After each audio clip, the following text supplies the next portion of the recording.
नमस्कार. आपल्याला पावसाबद्दल आपले विचार मांडायचे आहेत. पाऊस हा 2025मध्ये 2 मेपासूनच चालू झाला आणि तो थांबलाच नाही. आणि 2026मध्ये पाऊस शहरी भागामध्ये अजून पडलेला नाही आहे. आज 22 तारीख आहे, तरीसुद्धा शहरी भागामध्ये पाऊस नाही. मुंबईमध्ये चाकरमानी पावसाची वाट पाहत आहे. आणि आता करोना लॉकडाऊन नंतर युद्ध, पेट्रोल डिझेल, गॅस टंचाई, महागाई, आमदार फोडणं, खासदार फोडणं, पक्ष चोरणं, हे लॉकडाऊन करोना आल्यापासून असं आज संपूर्ण देशाला, महाराष्ट्राला हे भोगावं लागत आहे. हे कलियुग जमाना आता बदलला आहे.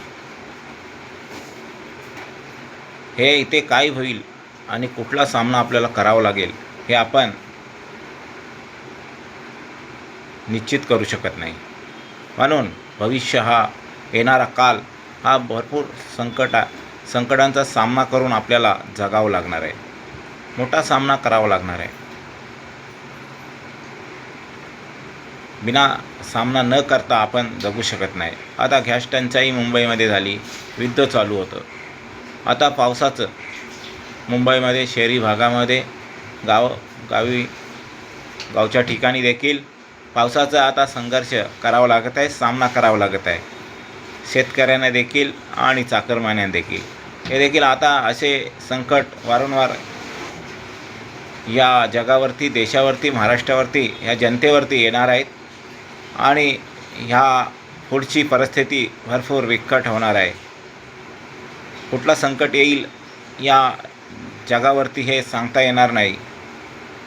हे सगळं बदललं आहे आणि ह्यापुढे अजून बदलणार आहे. तर आपण सर्वांनी जागृत आणि सुज्ञान नागरिक म्हणून जगलं पाहिजे, जागृत राहिलं पाहिजे. भविष्य हा धोक्याचा आहे. म्हणून आपण चांगले कर्म करून आपण मेलं पाहिजे आणि जगलं पाहिजे आणि मेलं पाहिजे. हे आपण सर्वांनी निश्चय केला पाहिजे. धन्यवाद.